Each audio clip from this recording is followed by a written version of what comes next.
sexto ano, bom dia, tudo bem? Pessoal, hoje vamos seguir então com o capítulo 17, tá? Cidadania, mulheres e escravos no antigo mundo greco-romano, página 72 a página 83, e hoje a prof fala então da página 77 até 83. A prof vai falar um pouquinho sobre a 76 também, tá? Que é a parte lá da curiosidade, que fala sobre a escravidão na atualidade. Então, nessa página 76, quando está falando sobre a escravidão na atualidade, existem pesquisas, né?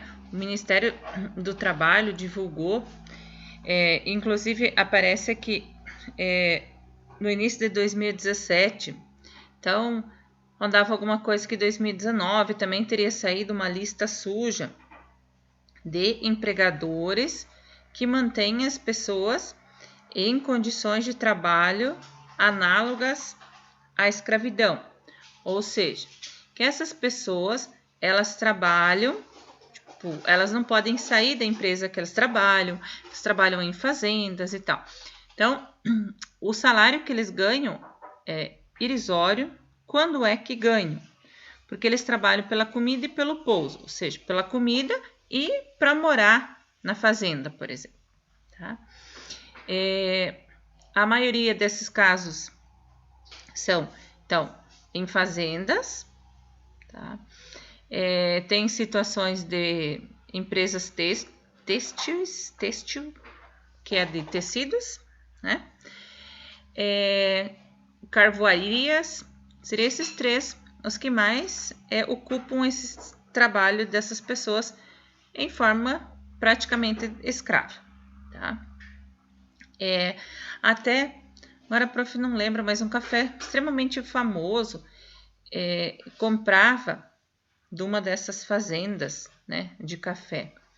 E aí, na internet vai se ver lá que eles começaram a sugerir ou a querer cortar os contratos com essa fazenda de café pelo fato de que o nome dessa fazenda saiu nessa lista suja, tá?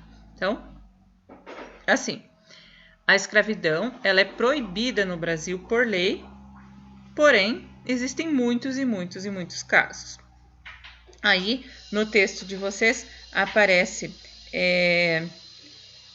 a lista suja do trabalho escravo, que revelou o nome de 68 empresas acusadas de manter trabalhadores em situações análogas à escravidão. Então, aqui está falando de 68. Em alguns sites vai dizer 204. Aí vai envolver empresas e pessoas jurídicas. Mas, mesmo sendo proibido, ainda acontece. Tá? Então, essa curiosidade estava relacionada à aula passada, onde a gente estudou sobre os escravos lá na Grécia e na Roma Antiga. Hoje, o nosso foco é sobre o papel das mulheres, o papel social das mulheres lá na Antiguidade. Então, as mulheres, geralmente, elas eram o quê? Elas tinham um espaço ou tinham um papel bastante limitado dentro da sociedade. Tá? Geralmente, elas ficavam à parte, vamos supor, da sociedade em si. Por quê? Porque elas, começando, né, já de cara, elas não eram consideradas cidadãs. Então, elas não tinham uma importância, por que elas estariam ocupando, por que elas vão passar no espaço público ou essas coisas, tá? Então, vocês têm lá que no primeiro parágrafo vai estar falando sobre as mulheres que têm uma vida mais privilegiada, que seriam as mulheres da elite, por exemplo, as mulheres dos grandes proprietários de terras, tá? Essas mulheres, elas vão pertencer ao lar, ou seja, elas vão cuidar aí das crianças ou elas estão ligadas ao ambiente privado. Elas não têm participação em atividades públicas, tá? Elas são mães e executam atividades domésticas, mas nunca participam de uma atividade pública, ok? Por quê? A atividade pública é somente para cidadãos. Então, era homens. Tá? Já as mulheres pobres, diferente dessas mulheres ricas, ou medianas, aí, classe média, classe alta, elas tinham uma vida pública um pouco mais facilitada. Elas podiam estar em espaços públicos, elas exerciam diversos trabalhos e tal. Porém, elas também não têm participação política, né? Mas, digamos assim, era melhor ser mais pobre do que ser uma mulher rica, porque aí você podia participar, pelo menos circular pela rua, né? Coisa que as mulheres ricas não faziam. E elas não tinham, independente desse circular, desse passear, né? Elas não têm prestígio social nenhum, tá? Por quê? Volto a dizer, mulheres não são consideradas cidadãs. Mulheres, estrangeiros, escravos, tá? Na Grécia Antiga, eles não eram cidadãos. Então, era como se não existisse dentro daquela sociedade. Na Roma, isso também acontecia. Por quê? A família romana, ela era patriarcal. O que quer dizer isso? Que quem comandava era o pater familias, tá? O chefe era o patriarca, era o pai, era o homem mais velho, tá? Ele era o chefe. E ele ditava todas as regras para a esposa, para os filhos e para os escravos, tá? E as mulheres, para elas serem vistas, né, como mulheres de boa conduta, elas deveriam seguir as ordens dos seus maridos. Com esse seguir as ordens do seu marido, vai acontecer o quê? Caso uma mulher quisesse ter alguma influência ou, né, tanto política quanto social, ela teria que fazer isso de maneira indireta. Como ela faria isso de maneira indireta? Tá? Nos bastidores privados, em espaços, né, privados, porque publicamente elas também eram proibidas. Então, mesmo tendo uma sociedade patriarcal, onde os homens que comandam, né, as mulheres tinham uma condição, por exemplo, um pouquinho melhor.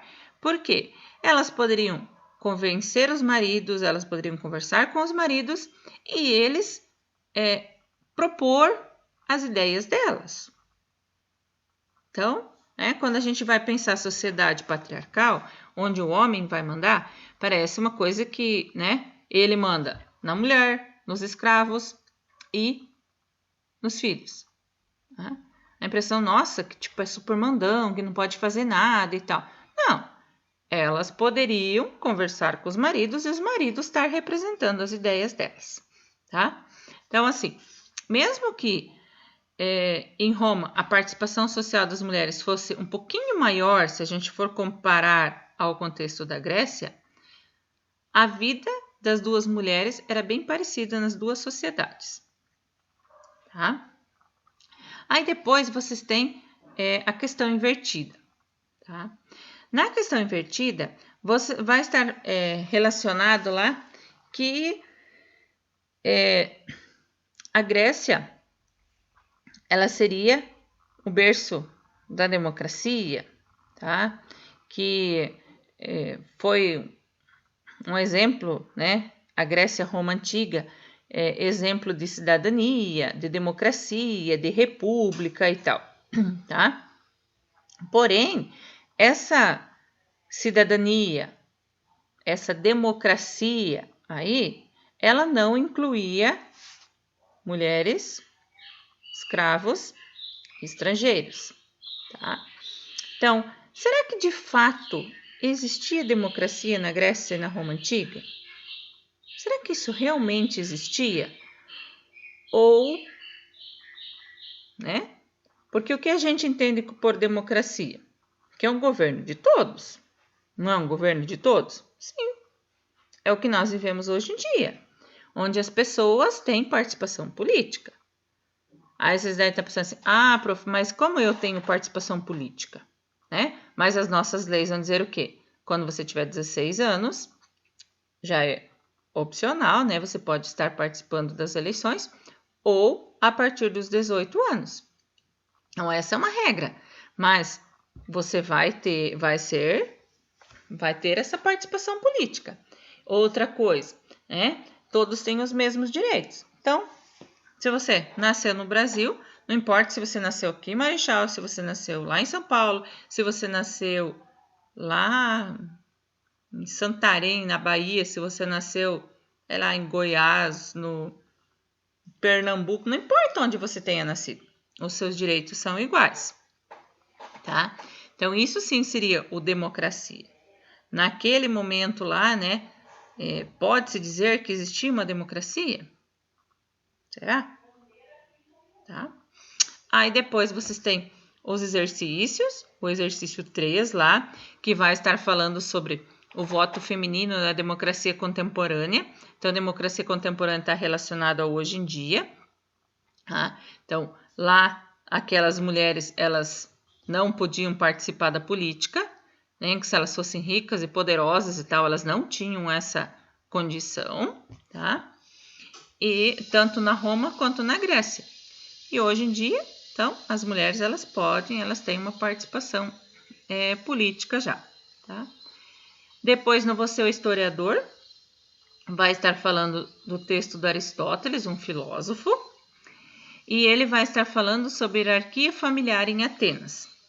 Então, sobre a condição, né, dessas famílias, onde o homem é a autoridade máxima, né, o homem livre, ele vai mandar em escravo, pai manda na criança e tal, né? Então, eles são a autoridade máxima lá. E aí, como é feita essa distribuição de poderes dentro de uma família? Tá?